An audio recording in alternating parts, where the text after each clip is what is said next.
अभिवादन स्वीकार कीजिए ब्रजेश मिश्रा का। और आप देखना शुरू कर चुके हैं द डिबेट। बहनों भाइयों, इसके पहले हमने गठबंधन की चर्चा की जो समाजवादी पार्टी और कांग्रेस का था। फिर हमने भारतीय जनता पार्टी की चर्चा की कि उसके और उसके सहयोगी दलों की क्या तैयारी है, जिस पर कल हमने चर्चा की। और आज हम चर्चा करेंगे बहुजन समाज पार्टी की और उनकी बदली हुई रणनीति की। मायावती इन दिनों सतीश चंद्र मिश्रा पर बहुत मेहरबान हैं और लगातार उनके सम्मान में बयान जारी कर रही हैं। उनके 50 साल के कानूनी अब तक के कार्यकाल की उन्होंने सराहना करते हुए ट्वीट लिखा। लेकिन आज मायावती ने एक राजनीतिक ट्वीट लिखा है। मायावती दलित और ब्राह्मण की एकता की बात करते हुए सतीश चंद्र मिश्रा को पार्टी में आगे बढ़ाने की बात करते हुए उन्होंने एक बयान जारी किया।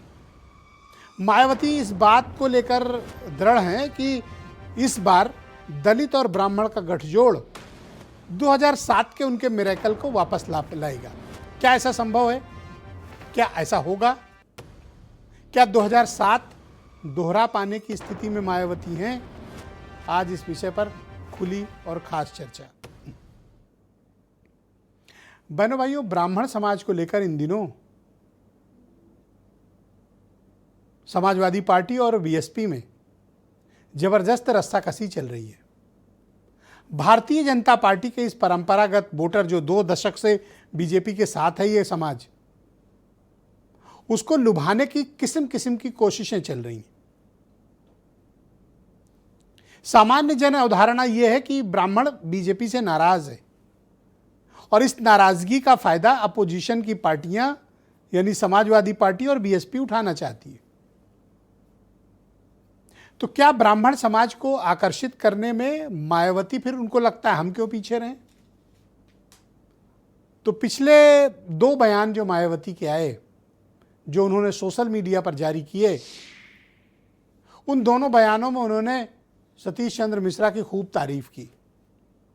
उनके सम्मान में कई बातें लिखी जो सामान्य तौर पर बहन जी करती नहीं है, पर वो मिश्रा जी के लिए बड़ी मेहरबान है इस बारे में। और आज उन्होंने एक राजनीतिक ट्वीट किया और लिखा कि दलित और ब्राह्मण की एकता को लेकर और पार्टी के चूंकि वफादार कार्यकर्ता हैं, अनुशासित पदाधिकारी हैं सतीश चंद्र मिश्रा, उनको ब्राह्मण समाज के बीच लगाया जाएगा। कानूनी, मीडिया, चुनाव आयोग संबंधित अन्य जिम्मेदारियां भी दी जाएंगी। और मायावती ब्राह्मण समाज को आकर्षित करने के लिए खुला प्रयास कर रही हैं, टिकट वितरण से लेकर बयान देने तक। दरअसल उनके पीछे की एक हिस्ट्री है।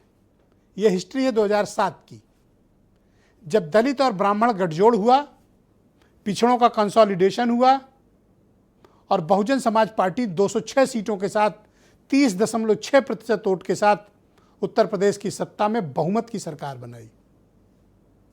इसे राजनीतिक क्रांति माना गया। 2007 में इसको सामाजिक क्रांति का दर्जा दिया गया और मायावती को लेडी बराक ओबामा का खिताब हासिल हुआ। सतीश चंद्र मिश्रा दलित और ब्राह्मण समाज के गठजोड़ के बड़े नायक बनकर उभरे थे। लेकिन इन 20 सालों में गोमती में, गंगा में, यमुना में, सरयू में बहुत पानी बह चुका है। राजनीतिक परिस्थितियां बदल गई हैं, जातीय समीकरण बदल गए हैं और प्लेयर्स बदल गए हैं। अब न वो राजनीतिक माहौल है, न वैसे मुद्दे हैं और न वैसे राजनीतिक खिलाड़ी हैं और न सामने मुलायम सिंह यादव हैं और न मुख्य धारा में मायावती हैं।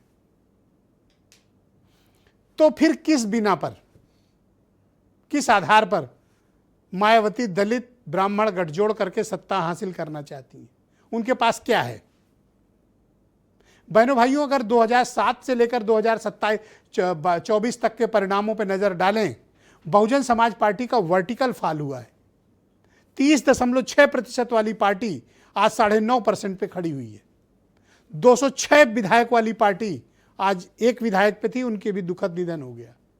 0 लोकसभा 0। तो फिर ये 9.5% से चमत्कार कैसे होगा? इसका कारण भी बताया जाना चाहिए। बीजेपी पिछली बार 2022 में 41% वोट के साथ 255 सीटें लाकर उत्तर प्रदेश में उन्होंने सरकार बनाई, 41% वोट। बहन जी के पास तो सिर्फ 9.5% वोट है। इससे कैसे बात बनेगी? अब उनके साथ दलित समाज की वो चट्टानी एकता भी नहीं है, सिर्फ जाटव बिरादरी को छोड़ दें तो पहले तो दलित वोटों में ही सेंध लग चुकी है, उसे वही छिन्न भिन्न है, कई पार्टियों में बट चुका है, और ब्राह्मण समाज भी बटा हुआ है। लेकिन ब्राह्मण समाज का लॉयन शेयर इस वक्त बीजेपी के पास है। बीजेपी के पास इस वक्त रिकॉर्ड 44 एमएलए विधायक ब्राह्मण समाज से हैं, और जब बसपा में ब्राह्मणों का चरम था तब उनके पास 22 एमएलए थे, 55 लड़ाए थे, 22 जीत के आए थे। तो किस आधार पर मायावती अब ये क्लेम करती है जब उनका वोट प्रतिशत इतना नीचे है? ब्राह्मण समाज टैक्टिकल वोटिंग करता, अगर वो किसी से नाराज है तो उनके साथ जाएगा जो उसके अपोनेंट्स को हराने की कोशिश में लगे होंगे। ऐसे में बसपा का विकल्प क्यों ब्राह्मण चुनेगा? और इन 20 सालों में जनरेशन बदल गई है, मतदाता बदल गए हैं, मुद्दे बदल गए हैं, और बहुजन समाज पार्टी के पास पहले लीडरशिप थी, ताकतवर लीडरशिप ब्राह्मण समाज की थी। आज वहां अकेले सतीश चंद्र मिश्रा हैं। उनके कंधों पे जितना भार है, क्या वो 2007 का करिश्मा दोहरा पाएंगे? क्या वो अभी उनके अंदर वो राजनीतिक करिश्मा बाकी है कि वो ब्राह्मण समाज को मायावती से जोड़ पाएंगे? वो भी तब जब उनके पास अपना बेस वोट नहीं है, कोर वोट नहीं है। बड़े मसले हैं, लेकिन ब्राह्मण समाज को लेकर मायावती ने फ्रंट फुट की पॉलिटिक्स तो शुरू की। इसी विषय पर आज आगे बढ़ाएंगे कि क्या ऐसा करके मायावती खुद ताकत पा रही हैं, या फिर बीजेपी को डैमेज कर रही हैं, और या कोई उनकी और चाल है। तो आज डिबेट में खुली चर्चा, कुछ बयान। प्रदेश में कौन टॉप 10 माफिया है, वो नहीं मारे जा रहे हैं, याद नहीं आ रहा है, उनको क्या याद आ रहा है? तो सतीश चंद्र मिश्रा को आगे हम ब्राह्मणों को वोट नहीं देंगे। ब्राह्मण नेता कमजोर है, न ब्राह्मण नेता शिक्षित है। ब्राह्मण सूझबूझ कर व्यक्त होता है, ब्राह्मण देश के लिए काम करता है। आज ब्राह्मण जान चुका है कि भारतीय जनता पार्टी की B team Bahujan Samaj party है। भारतीय जनता पार्टी के साथ हमारे ब्राह्मण समाज सहित सभी वर्ग के लोग जुड़े हुए हैं। माननीय मोदी जी उनके आइकन हैं राजनीतिक, उसे कोई धूमिल नहीं कर सकता। मैं आशा रखता हूं और विश्वास रखता हूं कि भारतीय जनता पार्टी एक बार फिर से तीसरी बार अपनी सरकार बनाने जा रही है। तो बहनों भाइयों, आज की डिबेट हीरो वाजपेयी उत्तर प्रदेश में भारतीय जनता पार्टी के प्रवक्ता हैं सुनील शुक्ला, बहुत ही जाने माने पत्रकार हमारे साथ इस कार्यक्रम में हैं। अनंत कुमार मिश्रा उर्फ अंटू मिश्रा बहुजन समाज पार्टी के सीनियर लीडर रहे हैं, लेकिन पिछले हफ्ते पार्टी से निकाल दिए गए हैं, वो भी हमारे साथ इस कार्यक्रम का हिस्सा हैं। वीरेंद्र चौधरी थोड़ी देर में हमें ज्वाइन करेंगे, विधायक हैं कांग्रेस पार्टी के। दीपक रंजन समाजवादी पार्टी के प्रवक्ता, और वीरेंद्र सिंह हमारे नेशनल लीड। आप सभी का स्वागत और धन्यवाद। सुनील शुक्ला जी, कार्यक्रम की शुरुआत आपसे, और आप एक वरिष्ठ पत्रकार हैं, आप मुझे बताइए कि क्या ये ब्राह्मणों वाला फार्मूला लाकर मायावती 2007 दोहरा पाएंगी? और जिन सवालों को मैंने प्रारंभिक उद्बोधन में उठाया, क्या उन मुद्दों को मायावती एड्रेस कर पाने की स्थिति में आज हैं?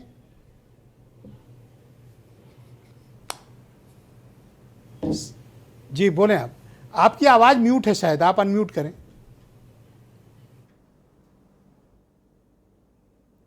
धन्यवाद ब्रजेश जी। जी, मुझे लगता है कि मायावती जी जो ये प्रयास कर रही हैं उसमें कामयाब नहीं हो पाएंगी।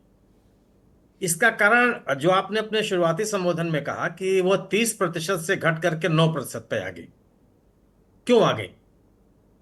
जो ब्राह्मण मतदाता 2007 में उनके साथ चट्टान की तरह था, आप ही का शब्द है ये, वो क्यों खिसक गया उनसे?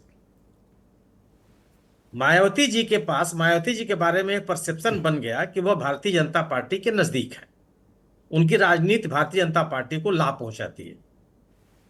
और वो तबका जो भारतीय जनता पार्टी के साथ जाना चाहेगा, उसको मायावती जी के साथ बीजेपी के पास जाने की आवश्यकता तो है नहीं, वो सीधे बीजेपी के पास चला जाएगा। मायावती जी को जो भाजपा विरोधी मत है उसमें ही शेयर लेना है। वो भाजपा के नजदीक रह करके भाजपा विरोधी मत नहीं ले सकती, संभव नहीं है। और 9% पे आने का कारण यही है। अगर अगर किसी कारण से भारतीय ब्राह्मण समुदाय के लोग भारतीय जनता पार्टी से असंतुष्ट होते हैं तो वह बीएसपी में क्यों जाएंगे? अगर अगर मायावती जी की वही निकटता बीजेपी के साथ दिखाई पड़ती। मायावती जी ने पिछले 5 वर्षों में, पिछले 10 वर्षों में भारतीय जनता पार्टी से दूर होने का कोई पब्लिक परसेप्शन बनाने का प्रयास ही नहीं किया। राष्ट्रीय स्तर पर जो उनकी राजनीति होती रही है वह इस बात का प्रमाण रही है, लोगों के मामले में यह धारणा घर घटती चली गई कि वह बीजेपी को मदद कर रही है। तो बीजेपी का समर्थक मतदाता आखिर मायावती जी के पास क्यों जाएगा? ब्राह्मणों और की बीजेपी हिस्ट्री का है उनके विरोधी पास, मतदाता उनके ब्राह्मणों पास का क्यों जाएगा? अतीत है, 2007 का वो दौर लोगों को याद है, तो इस कारण जा सकते हैं। मैं संभावना जता रहा नहीं, हूं। बिल्कुल नहीं जा सकते। नहीं नहीं, आपने खुद कहा कि गोमती में, गंगा में, घाघरा में मैं गंडक जोड़ देता हूं, मैं राप्ती जोड़ देता हूं, सब में पानी बहुत बह गया है। अब वही स्थिति नहीं है 2007 की, 2024 की स्थितियां बदल गई। मायावती जी ने ऐसी कोई राजनीति नहीं की जब उनका अपना समर्थक वर्ग जो जिस दलित, हालांकि आज भी मैं मानता हूं कि दलित समुदाय की सर्वाधिक सम्मानित नेता वही है, बशर्ते वो वही राजनीति कर रहे हैं जिसके कारण से उनका सम्मान बढ़ा। भारतीय जनता पार्टी के नजदीक रह करके अपने मतदाताओं को अपने साथ नहीं ला सकती है। नहीं, सम्मानित संभव होने नहीं। और वोट में कन्वर्जन में फर्क है सर। बहुत फर्क है। नहीं, वो वोट था उनका, सम्मान इसीलिए था कि वोट था उनके पास। वह एक सामाजिक आंदोलन से निकली हुई पार्टी थी, सामाजिक आंदोलन से निकली हुई नेता थी। अच्छा, अगर वो ये जो सांप्रदायिक परसेप्शन बन रहा है कि ब्राह्मण अभी चौराहे पे खड़ा है, सोच रहा है कि वो किधर जाए, बीजेपी का साथ देता रहे या फिर नया विकल्प चुने, या फिर आजमाया हुआ फार्मूला मायावती सतीश चंद्र मिश्रा वाला उसको इस्तेमाल करे, ब्राह्मण क्या करे? नहीं नहीं, ये सही कि ब्राह्मणों में नाराजगी है, और वह नाराजगी बाकायदे उसका प्रकटीकरण हुआ जब विश्वविद्यालय यूजीसी का जो आदेश जारी हुआ। लोगों ने खुल करके अपनी नाराजगी प्रकट की कि हमको और आपको कोई अनुमान लगाने की आवश्यकता नहीं है। जिन लोगों ने बीजेपी का बहुत ही आक्रामक तरीके से समर्थन कर रहे थे, वह दुगनी ताकत से उस मैं ये नोटिफिकेशन का जानना विरोध कर चाहता हूं रहे कि थे। ब्राह्मण अगर विकल्प चुन रहा है तो वाई नॉट मायावती? वह नहीं, इसलिए कि मायावती जी बीजेपी के नजदीक हैं, बीजेपी से नाराज होगा तभी तो जाएगा किसी अन्य पार्टी में। तो वह ऐसे किसी विकल्प के पास क्यों जाएगा जो बीजेपी के नजदीक है? बीजेपी को छोड़ करके बीजेपी को मजबूत करने वाली ताकत के पास क्यों जाएगा? वो उस व्यक्ति के पास जाएगा, उस नेता के पास जाएगा, उस राजनीतिक दल के पास जाएगा ऐसा जो भारतीय आपका जनता पार्टी सोचना के है ना, मजबूती हो से सकता है कि विरोध करेगी। आम ब्राह्मण मतदाता ऐसा ना सोचता हो। फिर क्यों जाएगा वो? फिर बीजेपी को छोड़ेगा क्यों? बीजेपी से नाराज होकर के तो कहीं जा रहा है, और अगर बीजेपी से नाराज होकर कहीं जा रहा है तो उस राजनीतिक ताकत के साथ क्यों जाएगा जो बीजेपी के नजदीक है? जी, बीजेपी के विरोध वाले दल के साथ जी जाएगा। शुक्रिया, कृपया मेरे साथ बने रहिएगा सर। मैं इस कार्यक्रम को आगे बढ़ाता हूं। हीरो वाजपेयी भारतीय जनता पार्टी के प्रवक्ता हैं। वाजपेयी जी, ब्राह्मण नाराज हैं, अब वो विकल्प चुन रहे हैं। अब आपकी तरफ जो एक तरफा ब्राह्मण समाज का वोट था उसको आकर्षित करने के लिए विपक्ष ने अपने तरीके से चालें चल दी हैं।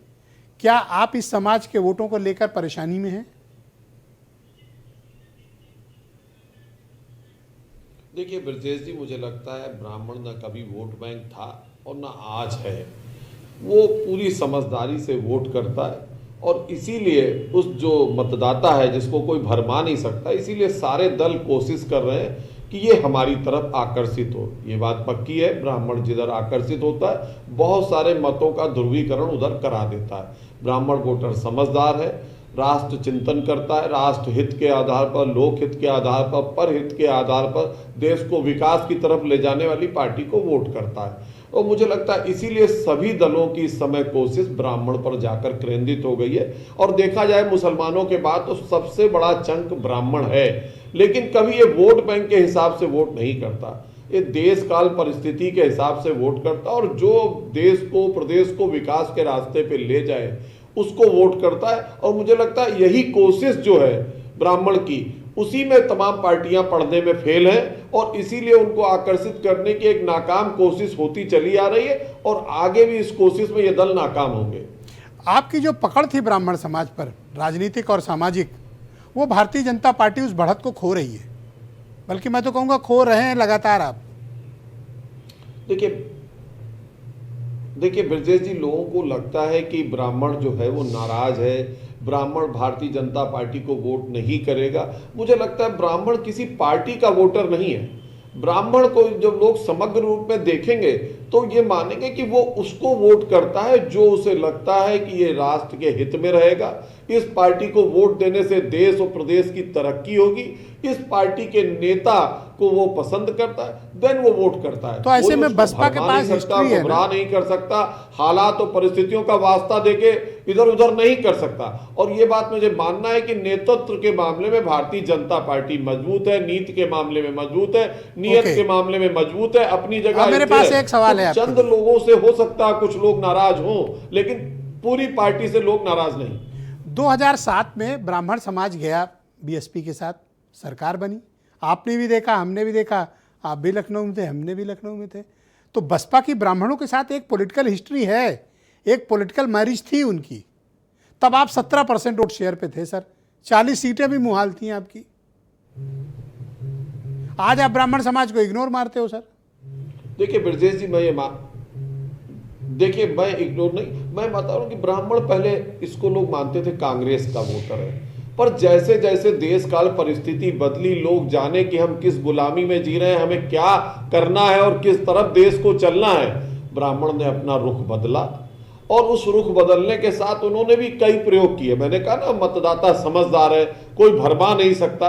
उन्होंने कई लोगों को अवसर दिए, ये मैं मानता हूं कि ये इस वर्ग ने अवसर दिए, लेकिन उस अवसर पे कोई खरा नहीं उतरा। इसलिए लगातार आप देख रहे हैं, जब से 2014 में मोदी जी आए, 2017 में योगी जी आए, तो लोगों को लगा हमें जिस नेतृत्व की तलाश थी वो हमें मिल गया। पर कहीं ऐसा ना हो कि इस बार भी ब्राह्मण समाज कोई नहीं दिखती, वो जाति के आधार पर वोट नहीं करता। कहीं ऐसा ना हो कि इस बार भी प्रयोग कर दे ब्राह्मण समाज। देखिए मुझे लगता है कि समझदार है, उनका नेतृत्व सामने है। योगी आदित्यनाथ, श्रीमान अखिलेश यादव जी, बहन मायावती जी, ये तीन नाम सामने दिख रहे हैं उत्तर प्रदेश में, जो अपनी अपनी पार्टी का नेतृत्व कर रहे हैं। पर इन सब के मामले में हमारे पास योगी आदित्यनाथ के अलावा भारतीय जनता पार्टी की एक विशाल शक्ति है, जो इन दलों के पास नहीं है। उनके पास सिर्फ अपना Thank you, नेता sir. है और नेता से संबंधित या परिवार से संबंधित लोग हैं। एक विशाल शक्ति है भारतीय जनता पार्टी की, जो लोगों को आकर्षित करती है। बहुत शुक्रिया आपका। मैं अनंत कुमार मिश्रा और फंटू मिश्रा जी हमारे साथ मौजूद हैं। बहुजन समाज पार्टी की जब 2007 से 12 की सरकार थी, ये वहाँ पर कैबिनेट मिनिस्टर थे, बड़े सीनियर लीडर हैं। बहुत लंबा समय इन्होंने 22-25 साल बीएसपी को दिया और पिछले हफ्ते इनको पार्टी से निकाल दिया गया।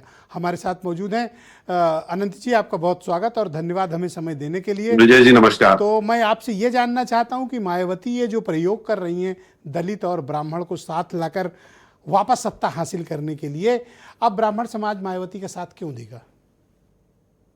देखिए ब्रजेश जी, इसके लिए हमको अतीत में जाना पड़ेगा। ब्राह्मण समाज भी अन्य समाजों की तरह राजनीति में अपनी भागीदारी चाहता है।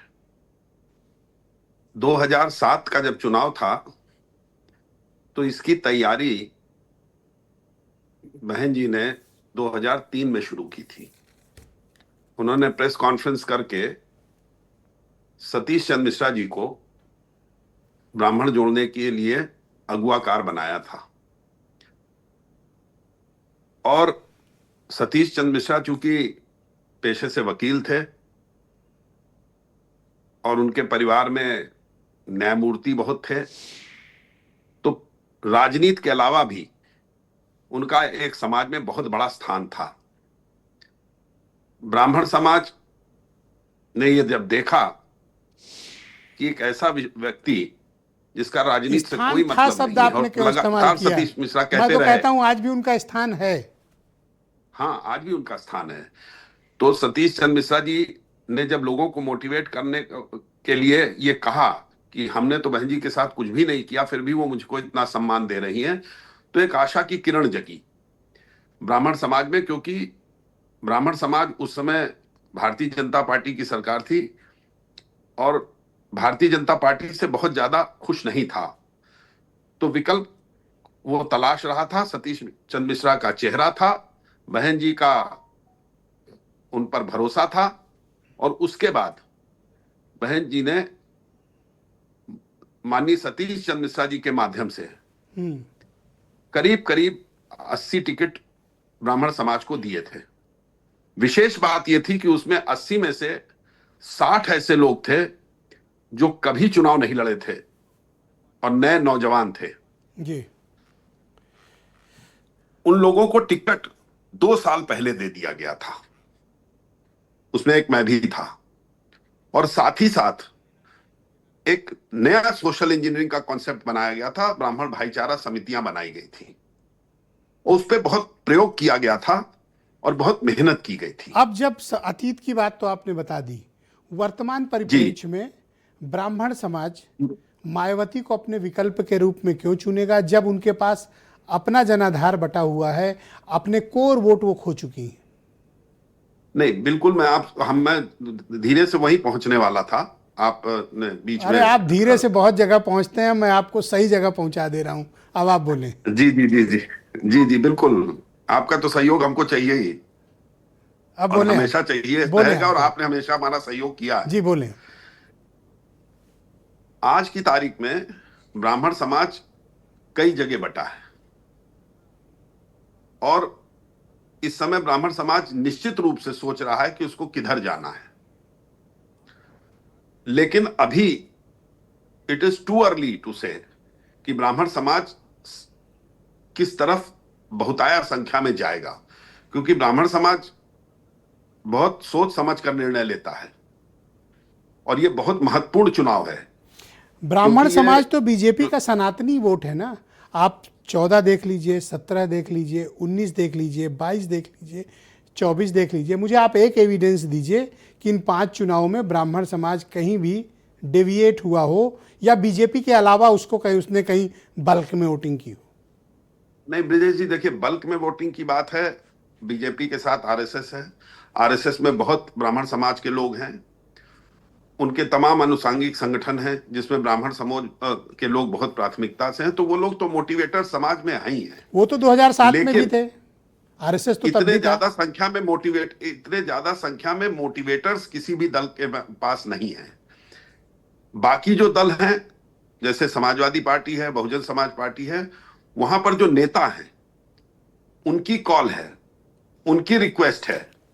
ओके, अब आप मुझे बताओ कि ब्राह्मण समाज अगर विकल्प चुनता है, मैं मान लेता हूं, एक काल्पनिक सवाल ही रखते हैं कि ब्राह्मण समाज विकल्प चुनता है कि बीजेपी से हटकर भी वो किसी को वोट कर सकता है, तो उसके पास 2 विकल्प हैं, समाजवादी पार्टी प्लस कांग्रेस, और दूसरा विकल्प है अजमाया हुआ मायावती सतीश चंद्र मिश्रा। किसके पास जाएगा? देखिए, अभी तो कहना बहुत मुश्किल है, और ये अभी तो कोई मैदान में, बीएसपी ने तो आज अनाउंस किया है माननीय मिश्रा जी को, और कहा है कि इनको मैं समाज के बीच में दोबारा भेजूंगा, लेकिन अभी it is too early to say, क्योंकि अभी आपको लगता है कि अभी समाज, ब्राह्मण समाज मायावती के साथ जाने को लेकर अभी अंदर से तैयार नहीं है? नहीं, ब्राह्मण समाज अभी तो टिकट ही कहीं नहीं वितरित हुए बीएसपी के। पहले तो 80 लोगों को तो तय था 2 साल पहले ब्राह्मण समाज के कि इनको चुनाव अपनी अपनी कॉन्स्टिट्यूंसीज में लड़ना है, तो वो अपनी कॉन्स्टिट्यूंसीज में तो घूम ही रहे थे, और वो अपनी कॉन्स्टिट्यूंसीज में जब कार्यक्रम कराते थे उसमें माननीय सतीश चंद्र मिश्रा जाते थे और लोगों को समझाने का काम मायावती क्यों कोशिश कर रही है ब्राह्मण समाज को लुभाने की? समझाने का काम करते थे, जो उन्होंने 12 के बाद नहीं किया। उनके लिए कुछ नहीं किया, और उन्होंने हमको इतना मिश्रा जी, एक सवाल लें, तो लोग मोटिवेट होते थे। 2012 के बाद मायावती जी ने कोई प्रयास नहीं किया कि वो ब्राह्मणों को सीधे आकर्षित करें। 12 के बाद वो 14 साल के बाद इस बात पे आई हैं कि हम ब्राह्मणों को अपनी तरफ आकर्षित करेंगे, और उन्होंने खुली बात ये कही। तो क्या आपको लगता है कि ब्राह्मण बीजेपी से नाराज हैं? देखिए, वो चीज बिल्कुल अलग है और ये चीज बिल्कुल फर्क है। बीएसपी को ब्राह्मण समाज सिर्फ बोलने से वोट दे देगा, ये बात से मैं सहमत बिल्कुल नहीं हूं, और समय बहुत कम है, 6 महीने का समय है। ब्राह्मण समाज क्या बीजेपी से नाराज है? ब्राह्मण समाज बीजेपी से कुछ इश्यूज पे नाराज है, लेकिन ऐसा लगता है कि अभी समय चुनाव में है, आगे क्या होता है ये तो मुझे नहीं मालूम है। लेकिन प्रयास सभी दल कर रहे हैं कि ब्राह्मण समाज उनको वोट दे। कौन दल कामयाब होगा कृपया हमारे साथ सर बने रहिएगा मिश्रा जी, हम इस डिबेट को आगे बढ़ाएंगे। दीपक रंजन समाजवादी पार्टी के प्रवक्ता हैं, हमारे साथ मौजूद हैं। प्रोफेसर रविकांत कांग्रेस पार्टी से हमें ज्वाइन कर चुके हैं। दीपक जी बहुत शुक्रिया आपका। तो आप तो सम्मेलन करते रह गए और मायावती ने सतीश चंद्र मिश्रा को अपना सेनापति बनाकर आज मैदान में उतार भी दिया। आप बताइए, अब आप इकलौते दावेदार वैकल्पिक वोट के नहीं रह गए। देखिए विजय जी, जिस तरीके से ब्राह्मण समाज या ब्राह्मण वर्ग समाजवादी पार्टी के साथ बड़ी मजबूती और ताकत के साथ जुड़ रहा है, जिसको देखते हुए अन्य दलों में जो है हताशा है, निराशा है, ये लोग डेस्परेट हैं, ये लोग परेशान हैं। तब कहाँ थे ये लोग जब कमलेश तिवारी की हत्या हो गई? कब कहाँ थे ये लोग जब विकास दुबे की गाड़ी पलटा दी गई? तब कहाँ थे ये लोग जब खुशी दुबे को जेल में सड़ा दिया गया? तब कहाँ थे ये लोग जब खुशी दुबे की मां को ऑपरेशन कराने के लिए कोई आगे नहीं आया? सिर्फ और सिर्फ समाजवादी पार्टी के राष्ट्रीय अध्यक्ष श्री अखिलेश यादव जी ने ना सिर्फ उनको एडमिट कराया, बल्कि जो उनको खर्चा आया, जो भी चीज़ें आई उनकी माँ के इलाज के लिए, उनके ऑपरेशन के लिए, किसने आके उनका इलाज कराया? तो हम समझते हैं तब इन लोगों ने क्यों आंख बंद कर रखी थी। हम समझते हैं आज उनकी एकता को देखते हुए, अच्छा आज अंटू भाई मुझे लगता है कि शायद पहली बार डिबेट में आए होंगे या आज, हाँ ये बात तो सही कह रहे हो। तब कहाँ था लोकतंत्र? तब तो बोलने में बहुजन समाज पार्टी जिसकी आप बात कर रहे हैं, अच्छा मेन टॉपिक यही है कि बहुजन समाज पार्टी ने आज एससी मिश्रा साहब को कोई जिम्मेदारी दे दी, क्या दे दिया क्या नहीं दे दिया। लेकिन क्या उसके पहले आदरणीय अंटू मिश्रा जी को बोलने की आज़ादी थी? बहुजन समाज पार्टी का कोई भी एक नुमाइंदा आज जवाब देने के लिए क्यों नहीं यहाँ पे बैठा है?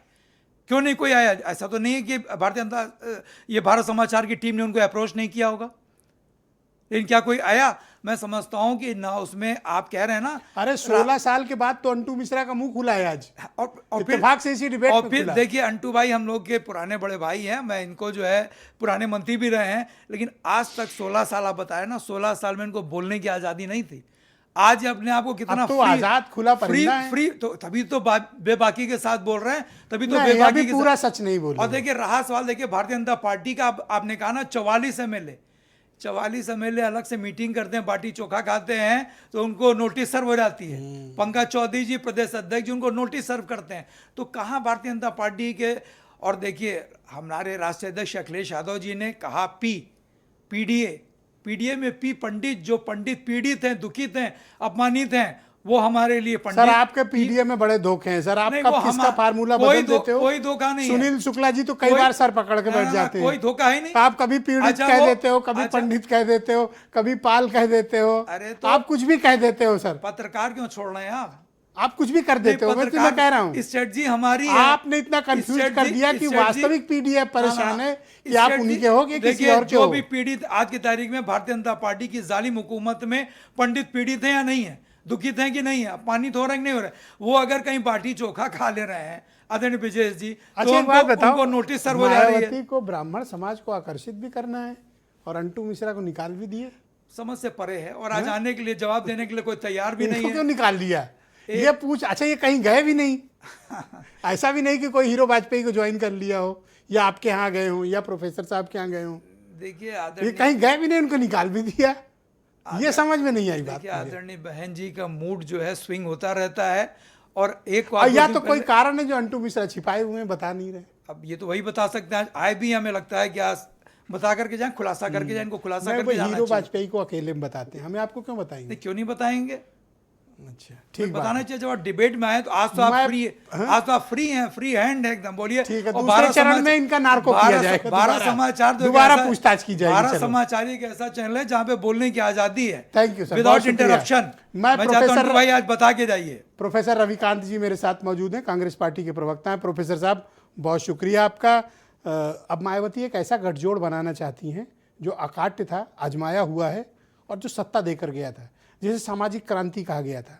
अब वो फार्मूला लेकर आई हैं। आप लोग इतने बेचैन क्यों? नहीं ब्रजेश जी, बिल्कुल बेचैन नहीं है, और मुझे लगता है कि ब्राह्मण समाज को विचार करने की जरूरत है इस समय। कांग्रेस पार्टी जिसने उत्तर प्रदेश में 6 मुख्यमंत्री दिए ब्राह्मण, 9 बार मुख्यमंत्री पद की शपथ ब्राह्मण समाज के नुमाइंदे ने ली, और जिस दिन से उत्तर प्रदेश से कांग्रेस पार्टी बाहर गई, आप जरा ब्राह्मणों की स्थिति देख लीजिए। पंडित नेहरू ने इस देश में ब्राह्मणों को क्या दिया? मैं ये नहीं कह रहा हूं सिर्फ ब्राह्मणों को दिया, देश के सभी लोगों को दिया, लेकिन जिनके हाथ में कलम नेहरू ने दी, उनके हाथ में आरएसएस ने क्या दिया? जरा पूछिए। लाठी दी, नफरत दी, हिंसा दी, उन्होंने विश्वविद्यालय से ब्राह्मणों को बाहर कर दिया और लाठी लेकर के बच्चों को लगा दिया उन्होंने। ये इन्होंने दिया आरएसएस वालों ने, बीजेपी वालों ने। तो मैं तो अपील करूंगा समूचे ब्राह्मण समाज से कि आपको विचार करने की जरूरत है। छोड़ दीजिए आज कांग्रेस पार्टी, बीजेपी, बीएसपी, क्या आप जरा सोचिए पंडित नेहरू ने क्या दिया था आपको, और भारतीय जनता पार्टी और आरएसएस आपको क्या दे रही है, आपके बच्चों को क्या दे रही है।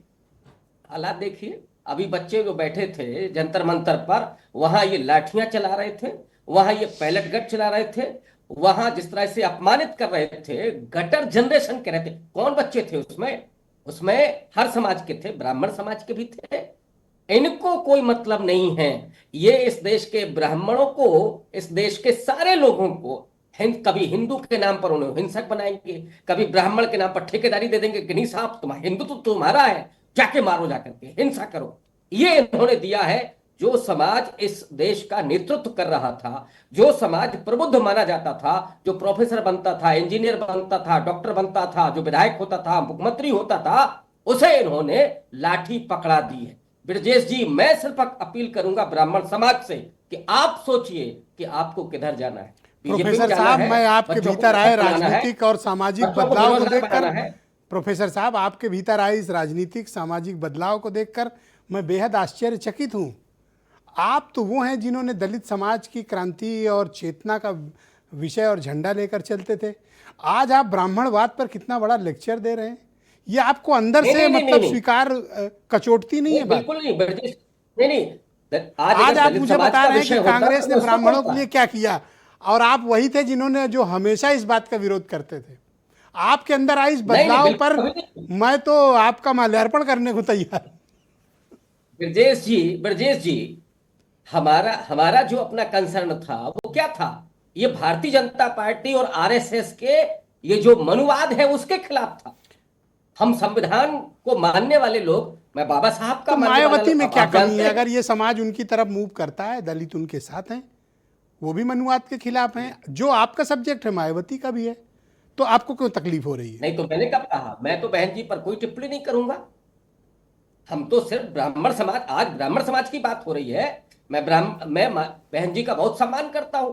हम तो सिर्फ अपील ब्राह्मण समाज से कर रहे हैं। आप देख लीजिए ना कि आपको कांग्रेस पार्टी ने क्या दिया जी, और बीजेपी क्या दे रही है। बहुत शुक्रिया सर, बहुत शुक्रिया। प्रोफेसर साहब हमारे साथ कृपया बने रहिएगा। डिबेट के दूसरे चरण में आपके भीतर आए इस क्रांतिकारी बदलाव पर हम इस चर्चा को जारी रखेंगे। वीरेंद्र सिंह जी हमारे नेशनल हेड हमें डिबेट में ज्वाइन कर चुके हैं। वीरेंद्र जी, आज तो ऐसा बहन जी ने दावा किया कि 2007 वो दोहराने जा रही हैं, क्या ये संभव है? देखिए, हर राजनीतिक दल को अधिकार है कि वो अपने प्रत्याशी तय करे, अपने नेता तय करे, अब जात के हिसाब से वो लोगों को आगे बढ़ावे।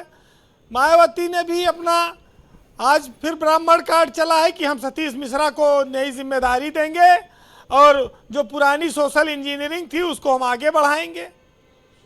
लेकिन अब गंगा में पानी बहुत बह गया है, 2007 वाला पानी नहीं बचा है। 20 साल बाद हम खड़े हैं, आज बात कर रहे हैं। मायावती के पास किसी भी सदन में एक भी विधायक नहीं बचा है, न सांसद बचा है। तो मायावती के पास जो अपना वोट बैंक था उसमें से आधा से ज़्यादा छिटक के चला गया है बीजेपी और कुछ जो है समाजवादी और इंडिया गठबंधन के साथ। भाई, अपना मूलधन पहले लाओ, तब तो ब्राह्मण वोट देने आएगा। पहले अपनी ताकत दिखाओ। आज जरूर ये बात आई कि सतीश चंद्र मिश्रा का कद बढ़ा रही है बहुजन समाज पार्टी। बढ़ाना भी चाहिए। जब आप जिस सोशल इंजीनियरिंग के सहारे सत्ता में आए थे वो सब एक एक करके छोड़ के आपको चले गए, एकमात्र सतीश चंद्र मिश्रा बचे, तो आप उनको सम्मान बढ़ाइए अगर आपको वोट लेना है ब्राह्मण समाज का। देखिए, सतीश चंद्र मिश्रा के समय में 4-5 नाम ऐसे थे जो उनको अपना बॉस मानते थे। अंटू मिश्रा एक उसमें से यहाँ बैठे हुए हैं। नकुल दुबे, ब्रजेश पाठक, गणेश पांडे, रामवीर उपाध्याय, सबको मायावती ने बड़े बड़े ओहदे दिए, पद दिए और सतीश चंद्र मिश्रा के नाते दिए। सतीश चंद्र मिश्रा भी कैबिनेट मिनिस्टर के बराबर उनका दर्जा रहा, राज्यसभा में रहे। लेकिन बात यह तब की थी जब आपकी बाजार चढ़ी हुई थी। अब बाजार में न खरीदार है, न ग्राहक है, न दुकानदार है। अब पानी बह गया बाजार में बहुत। अब मायावती की जो बाजार चढ़ी थी वो 2007 की बाजार थी। देखिए, एक माहौल बनता है सियासत में, और वो माहौल मायावती के पक्ष में था। और तब ब्राह्मण के सामने बीजेपी नहीं थी। तब बीजेपी बहुत उस समय उत्तर प्रदेश में बहुत छोटी पार्टी के तौर पे थी, संकुचित थी, उसका उभार नहीं हुआ था। मोदी 2014 में आए, उसके बाद से बीएसपी डाउन चली गई, तो ब्राह्मणों के सामने उस समय एक विकल्प आया था, और इसलिए वो सब इसमें गए थे। जब से बीजेपी आई, ब्राह्मण उनके साथ चला गया। बीजेपी को माना जाता है कि सवर्णों की पार्टी रही है, और ब्राह्मणों को, पंडितों को, ठाकुरों को, बनिया को, लाला को, इनको वोट देने में आसानी होती है बीजेपी को। वो तो सतीश चंद्र मिश्रा और उनके सोशल इंजीनियरिंग पे उस समय दे दिया उन लोगों ने। ब्रजेश जी, सतीश मिश्रा को ये सब जितने नाम मैंने आपको बताए सब एक एक करके छोड़ के चले गए। कोई सत्ता के साथ चला गया और अंटू मिश्रा को निकाल दिया गया, तो वो अकेले बचे रह गए। ठीक है, ताकत चली जाती है तो लोग छोड़ जाते हैं, इसमें कोई बुराई नहीं है जी। लेकिन मायावती नया नेतृत्व नहीं उभार पाई। अब उनका भतीजा आकाश आनंद वो आगे बढ़ रहा है, धीरे धीरे उसको ला रही हैं। लेकिन अगर उनको ब्राह्मणों को अपने साथ लाना है तो अखिलेश यादव की तरह टिकट घोषित करना पड़ेगा। अखिलेश ने तो पवन पांडे का टिकट घोषित कर दिया। क्या अखिलेश को कोई ब्राह्मण वोट देगा? अरे जहां जहां कैंडिडेट देंगे अखिलेश, वहां वहां उनको वोट मिलेगा, और ब्राह्मण अपना बाकी बीजेपी के साथ जाएगा, और इधर उधर वो नहीं जाता है। आप ये जान लीजिए। यही बात अंटू मिश्रा को समझा रहे थे, इन्हें नहीं समझ में आ रही थी। सुनील शुक्ला जी को भी यही बात में समझा रहा था, जो आपने एक लाइन में कह दी कि जाएगा बीजेपी में। देखिए, इसलिए भी जाएगा कि वो अपना वोट पानी में तो डालेगा नहीं। जब वो जान रहा है कि हम मायावती बीजेपी से डरी हुई हैं, जब दलित जान गया ये बात, तो ब्राह्मण नहीं जानता है, तो वो क्यों देगा वोट? और वो जाएगा कि भाई जब वो वहाँ वोट देता है जहाँ जिताता है, जहाँ जीतने वाला कैंडिडेट होता होगा, ब्राह्मण वहाँ वोट देगा। और हारने के लिए वोट नहीं डालता कोई अपना पानी में। मायावती के पास अभी देने के लिए कुछ नहीं है। अभी उनको फिर से अपनी खोई हुई ताकत प्राप्त करनी है, और उसमें वक्त कितना लगेगा ये रिजल्ट बताएगा।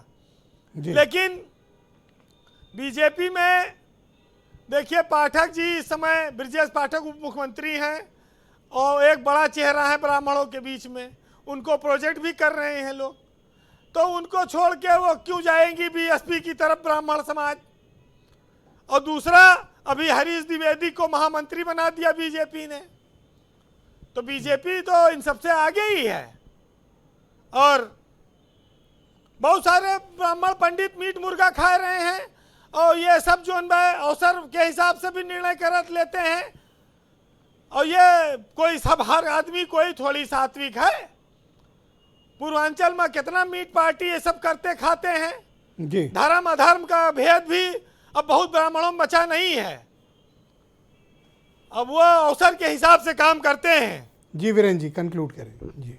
और जहां तक पीडीए की बात है ब्रजेश जी, पीडीए के पास 10 सर है और 10 मुंह से अलग अलग बहुत बात बोलता है पीडीए। हाँ, मतलब कई बार परिभाषाएं इनकी बिल्कुल अलग होती हैं। वो 10 सर वाला है, ये समझ लीजिए। और ये बीजेपी से लड़ने मुझे लगता है जिसका नाम फंस जाए पीडीए से, वो उसका नाम रख देते हैं। तरफ से कहते तुम पी हो हमारी तरफ आओ, डी हो तो भी आ जाओ। और मैं तो कहता हूँ अंटू मिश्रा के नाम में भी ये लगा है, कहीं ये भी पीडीए के ना हो जाएं। देखिए, बहुत साफ बात है कि जिसने ये नारा दिया तिरक तलाजू और तलवार, उसी ने फिर नारा दिया कि पंडित संघ बजाएगा, हाथी बढ़ता जाएगा। इस देश में समय काल परिस्थिति के अनुसार ब्राह्मणों ने पार्टियां चुनी और उनको आगे बढ़ाया है। जी वीरेंद्र जी, जी कंक्लूड करें। अब राहुल गांधी भी तो अपने आप को जनेऊधारी ब्राह्मण कहते हैं, उनके साथ भी तो बहुत सारी चीजें हो सकती हैं। लेकिन जब से 2014 से मुख्य मुकाबले में भाजपा आई है, ब्राह्मण ने उसे अपनी पहली पार्टी बनाया है। और मायावती अगर ब्राह्मणों को अपने साथ जोड़ने में कामयाब रहती हैं तो उनका सौभाग्य होगा।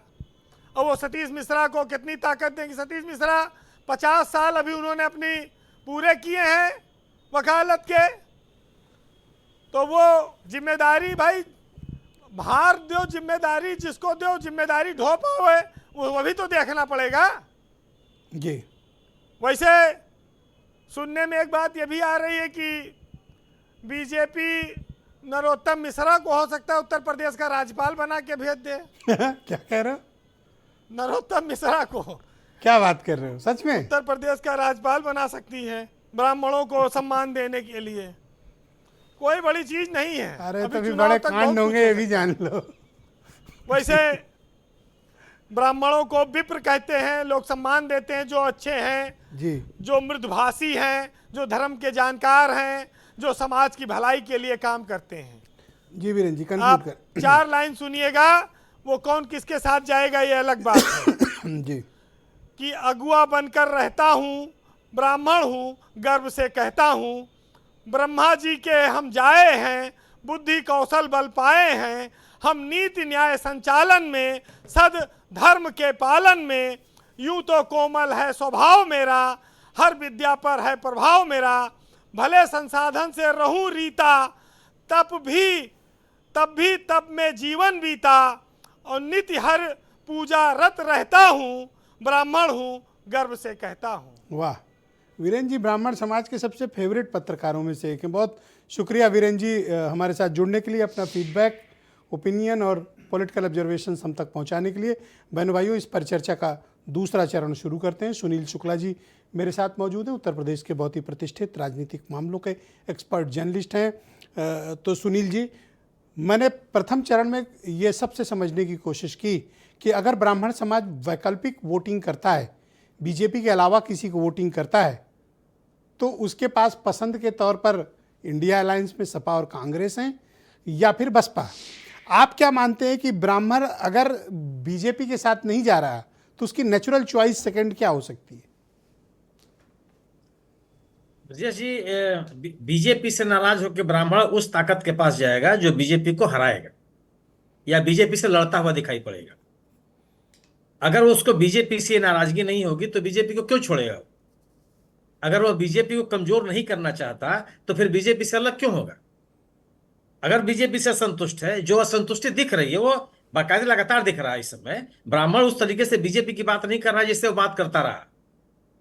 इस समय एक ये समूह है जो बीजेपी के खिलाफ बोल रहा है और बहुत ही वोकल है वो। आप वीरेंद्र जी ने कहा कि ये द्विवेदी जी को ला करके बस्ती वाले इनको ब्राह्मणों को एक संदेश देने की कोशिश की गई है।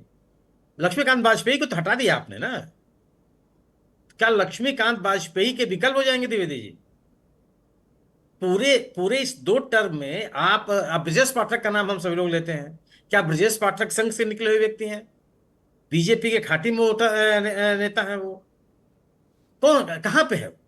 निर्णय की प्रक्रिया में, संगठन में, सरकार में जिसकी बहुत आशा पाले हुए था ब्राह्मण समुदाय इस भारतीय जनता पार्टी, स्वाभाविक सी बात है कि भारतीय जनता पार्टी के समर्थक के समुदाय रहा। लेकिन उसको अगर आप कहेंगे तो हासिल क्या हुआ? मायावती जी के जमाने में सतीश जी मिश्रा ने बहुत काम किए।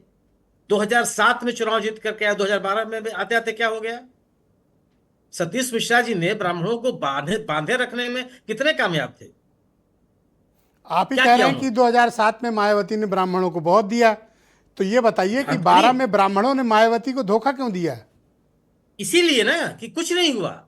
आप जो आश्वासन मिलता रहा, आप अंटू मिश्रा जी बैठे हुए हैं कि कितनी आजादी थी इनको काम करने की, नकुल दुबे को कितनी आजादी थी काम करने की। ये लोग ब्राह्मण समुदाय के साथ कितने मजबूती के साथ खड़े थे।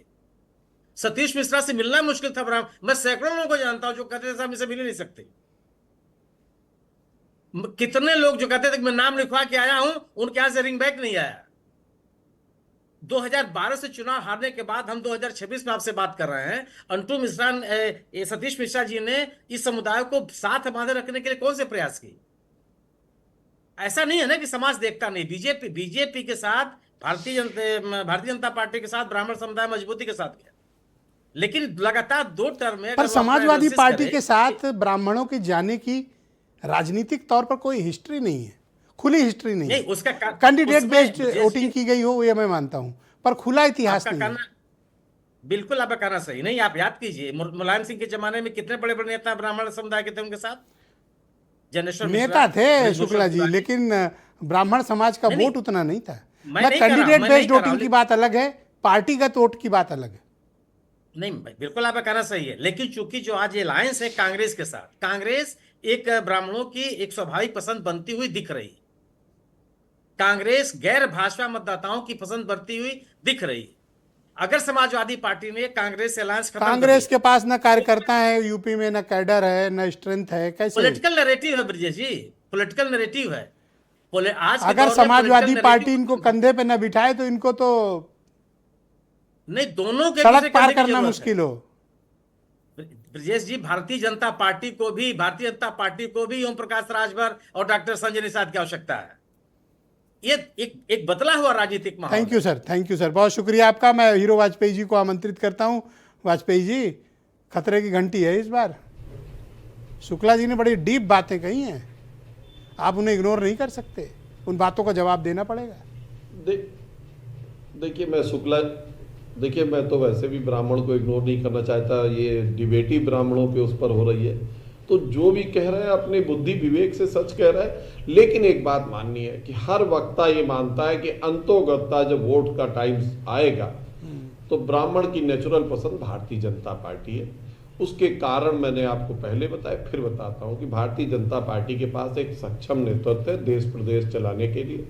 भारतीय जनता पार्टी के पास एक नियति है जिसके आधार पर पार्टी लोगों का काम करती है, और एक स्पष्ट नीति है, और उस नीति के तहत जो भी विकास हुआ है, जो भी योजनाएं चली, वो लगातार बराबर सबके पास पहुंची। हमने कास्ट, क्रीड, रिलीजन का भेद नहीं किया अपनी योजनाओं में, और मुझे लगता है ब्राह्मण की प्रकृति यही है कि वो राष्ट्र हित, लोक हित, परहित के आधार पर उसकी एक पहचान बनी हुई है। तो वो ये भी मानता है कि वो पार्टी है। लोग भले ही कहते हो कि ब्राह्मणों की पार्टी है, कोई कहता है पिछड़ों की पार्टी है, कोई कहता है बनियों की पार्टी है, लेकिन जो समझदार व्यक्ति है, विद्वान व्यक्ति है, उसे पता लगा कि हमारी योजनाएं पूरे प्रदेश को लेके हैं, पूरे देश को लेके, पूरी आबादी है। तो सरकार आप कहीं जब बन ओवर जाती है, कॉन्फिडेंट तो नहीं हो? पूरे आपको 25 लगता है करोड़ कि लोगों ये की सरकार है कि ये ब्राह्मण जाएगा कहाँ? जैसा आपने भी कहा, जाएगा कहाँ? सब कह रहे हैं हम ही को देगा। ये ओवर कॉन्फिडेंस है सर आपका। ऐसा तो ब्रजेश जी लोकतंत्र, दरअसल ऐसा तो ब्रजेश जी लोकतंत्र में कतई नहीं है। मतदाता ही सबसे बड़ा है, वही पालनहार है। सरकार बनाने का काम वही करता है और सरकारों को चलवाता भी वही है। जब नहीं मानती तो हटा भी देता है। तो इस पर ओवर कॉन्फिडेंस किसी को नहीं है। देखिए, जब सामने आपके कोई भी है तो उस योजना के तहत आपको काम करना पड़ेगा, उन्हें आकर्षित करना पड़ेगा, मतदाताओं को बताना पड़ेगा। और मुझे लगता है भारतीय जनता पार्टी की जो संगठन शक्ति विशाल है, वो लोगों के बीच में जा रही है, लोगों से बात कर रही है, और लोगों में क्या योजनाएं पहुंची। और ये जो नाराजगी की बात भी कहीं कहीं से आती है, वो भी ऊपर नेतृत्व तो आ रही है, उसका भी हल पार्टी निकालेगी। और मुझे लगता है इससे समझदार मतदाता नहीं है, उसे पता है क्यों लोग उसके पीछे हैं, सत्ता प्राप्ति के लिए। लेकिन सिर्फ सत्ता देना ही ब्राह्मण का काम नहीं है, सत्ता को चलवाना भी ब्राह्मण का काम है। थैंक यू सर, धन्यवाद पार्टी को सर, मत बहुत देता शुक्रिया आपका, जो बेहतर करेगी प्रदेश के थैंक लिए, यू। जो अंटू बेहतर मिश्रा जी करेगी। मेरे साथ मौजूद हैं। तो क्या आपको लगता है मिश्रा जी कि जैसा कि क्लेम कर रहे हैं वाजपेयी जी की वोटों की जो फसल है ब्राह्मण समाज की, वो बीजेपी ही काटेगी अंत में? देखिए, ऐसा कहना बिल्कुल ठीक नहीं है। और जहां तक कि अभी सुनील जी ने कहा कि सतीश मिश्रा जी से मिलना मुश्किल रहता था और सरकार में कोई काम नहीं हुआ, तो ये बात बिल्कुल नितांत गलत है। जितनी संख्या, माननीय सतीश मिश्रा जी पेशे से वकील थे, तो सबसे पहले तो मैं गवर्नमेंट एडवोकेट्स की बात कर रहा हूं। आप उस समय की संख्या देख लीजिए, आपको अपने आप अंदाज लग जाएगा कि कितने लोग वहां पर थे। उत्तर प्रदेश में कितने मंत्री थे ब्राह्मण समाज से, और सबके पास बहुत इंपॉर्टेंट विभाग थे। आज़ादी नहीं थी आप लोगों को, ऐसा शुक्ला जी का दावा है। शुक्ला जी का दावा है तो मैं किसी को ये नहीं कह रहा हूं कि वो गलत कह रहे हैं या वो सही कह रहे हैं, लेकिन जितना मैं जानता हूं कि बहुत बहुत से लोगों की, बहुत से ब्राह्मण समाज के लोगों की मदद उस समय हुई है, और ब्राह्मण समाज हतोत्साहित नहीं था। लेकिन उस सरकार में एक और परेशानी थी कि ब्राह्मण समाज ने बहुजन समाज पार्टी की सरकार में एक बड़ा स्थान प्राप्त कर लिया था, तो वो स्थान किसी न किसी का स्थान लेके ही प्राप्त हुआ था। तो जिन लोगों का स्थान लेके प्राप्त हुआ था वो सारे लोग और उनके नेता विचलित थे, तो उन लोगों ने कहीं ना कहीं उनसे तो ये आप बात, लोगों ने 2012 में उनको आपके स्वीकार समाज नहीं ने हो- मायावती को धोखा उनको क्यों ये दिया? बात- उनको ये स्वीकार नहीं हो रही थी बात। धोखा क्यों दिया आप लोगों ने 2012 में? ऐसा बिल्कुल सत्य नहीं है। ब्राह्मण समाज के बहुत से विधायक जीत के आए। उस प्रतिशत में अगर आप देखेंगे कि जो 2007 में ब्राह्मण ने दिया था, उस प्रतिशत में भले ही ना दिया हो। ओके, अब लेकिन मेरे पास दो अंतिम सवाल हैं, थोड़ा वक्त का भी अभाव है। आप बहुजन समाज जी। पार्टी से निकाल दिए गए हैं, लेकिन आज आप जिस तरह से पेश आ रहे हैं ऐसा लगता है आप ही बीएसपी के प्रवक्ता हैं। अभी क्या आपकी नहीं। यादें कमजोर नहीं पड़ी हैं? अभी भी निकाले नहीं। जाने के बाद भी बहुजन समाज पार्टी के लिए आप छाती पीट रहे हैं? ब्रिजेश जी, देखिए, मैं बहुजन समाज पार्टी के लिए छाती नहीं पीट रहा हूं, लेकिन राजनीति में हमेशा कहीं से, मान लीजिए आज मैं अलग हो गया हूं, मैंने तो ये बहुत स्पष्ट रूप से कहा कि मैं दोबारा बहुजन समाज पार्टी में नहीं जाऊंगा। तो कहाँ जाएंगे आप? मैं जाओगे किसी भी कहाँ? कीमत पे नहीं जाऊंगा। मैं कोई कहाँ अपना जाओगे? रास्ता बनाऊंगा, अपने कार्यकर्ताओं से बात करूंगा, कहाँ जाओगे? कार्यकर्ताओं से बात बताओ तो सही, कौन अरे लेगा? कार्यकर्ताओं से, यही सब अरे लोग अभी यहीं तो बैठे हैं, अभी बात कर लेते हैं, बताओ। नहीं, अभी इतनी जल्दी बात नहीं सब कर यहीं सकते। बैठे हम अपने हैं, कार्यकर्ताओं इसी की- डिबेट यही में लाइव में आओ, यही- फैसला करा लो। नहीं, राजनीति की यही विषमता है कि अपने कार्यकर्ता जो हमको नेता बनाते थैंक यू हैं, सर, उनसे थैंक यू पूछते सर। नहीं है, हम उनको पहले सर बात निर्णय कर लेते हैं, उसके बाद थैंक यू उनको सर। बताते हैं। ओके, दीपक रंजन जी मेरे साथ मौजूद हैं। देखिए, वाजपेयी जी का तो दावा है कि फसल तो अंत में हम ही काटेंगे। क्या कॉन्फिडेंस है उनका समाज पे? और किसी समाज पर बीजेपी इतना बड़ा क्लेम नहीं करती जितना हमारे वाजपेयी जी ने आज क्लेम कर दिया कि अंत में तो हम ही काटेंगे फसल। मतलब ऐसा क्या है ब्राह्मण समाज में कि इनको लगता है कुछ भी कर लो, काटेंगे तो हम ही? देखिए विजय जी, भारतीय जनता पार्टी कुछ तो है। भारतीय जनता पार्टी की आताताई सरकार में जब बटुकों की चोटी खींच खींच करके उनको घसीटा जा रहा था, बर्बरतापूर्वक उनको मारा जा रहा था, तब अन्य दल कहाँ थे? और दुर्भाग्य से उत्तर प्रदेश के उप मुख्यमंत्री जी भी जो है उसी समाज से आते हैं। लेकिन जब सवाल उनके समाज पे आता है तो उप मुख्यमंत्री की जगह चुप मुख्यमंत्री हो जाते हैं। हम समझते हैं कि समाजवादी पार्टी ने जिस तरीके से एलओपी यादव सिंह माता प्रसाद पांडे जी को बनाया, इतना लेकिन भव्य मैं हमने- आपको बता दूं कि ब्राह्मण समाज और बीजेपी के जो मजबूत रिश्ते हैं उसकी महत्वपूर्ण कड़ी का नाम ब्रजेश पाठक है, इसमें कोई दो राय नहीं है। वो जब बात ब्राह्मण समाज की आती है तो उप मुख्यमंत्री नहीं, चुप मुख्यमंत्री हो जाते हैं वो। भाई उन्होंने हमेशा संघर्ष जिन- किया जिन- जिन और बट- ब्रजेश पाठक ने हाँ, हमेशा संघर्ष का रास्ता चुना। छोटे छोटे बटुकों को अपने घर पे बुला करके तिलक लगा दे रहे हैं, और जो बटुक बेचारे मारे गए उनके लिए पुलिस वालों को भी उन्होंने अगर बर्खास्त करा दिया हो या अगर सस्पेंड करा दिया तो बताएं।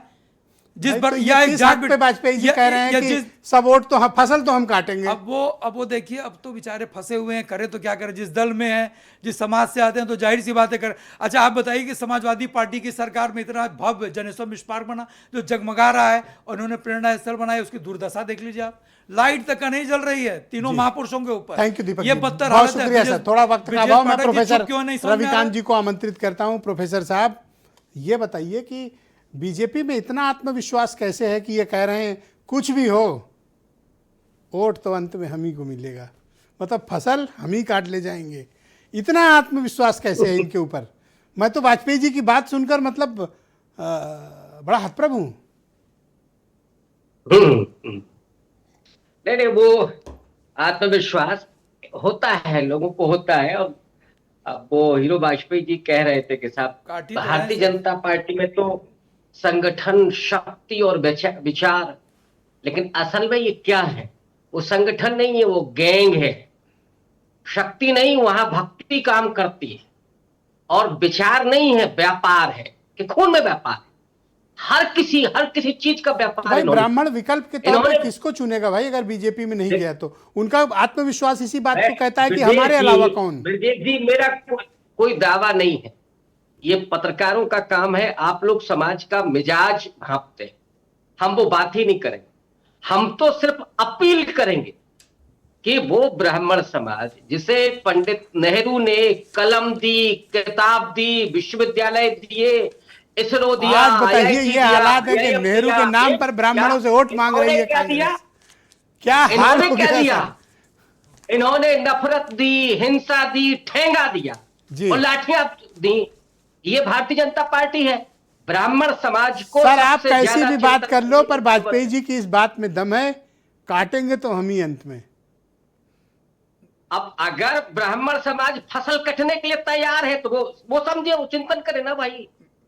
काटी तो करे रहे हैं और कर चिंतन। क्या रहे हैं? कि सिर्फ ये काट ही तो ठेकेदार रहे बने हुए हैं। हैं, ये ठेकेदार बने हुए हैं। दिया क्या आपने, जरा बता दीजिए मुझे, काट बता रहे हैं दीजिए। सब। ओके, सुनील शुक्ला जी, ये मोदी जी आत्मविश्वास बराबर नेहरू जी वाजपेयी जी को कोसते कहां से रहते हैं। आया कि कुछ मोदी भी जी हो क्यों- काटेंगे तो हम ब्रजेश जी ही? बस एक- ओके, सुनील जी ब्रजेश बोलेंगे। जी एक प्रोफेसर सेकंड, साहब एक धन्यवाद। सेकंड, सर एक रुक जाए बात। सर मैं निवेदन करूंगा।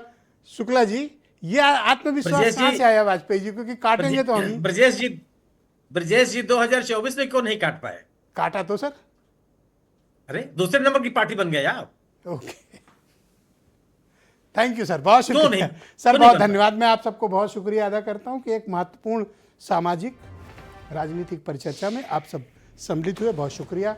और बहनों भाइयों, आप सबका भी बहुत धन्यवाद। एक छोटे से ब्रेक के बाद प्रियव्रत दीक्षित आपको बताएंगे कि आजम खां और उनकी यूनिवर्सिटी पर कहर अभी थमा नहीं।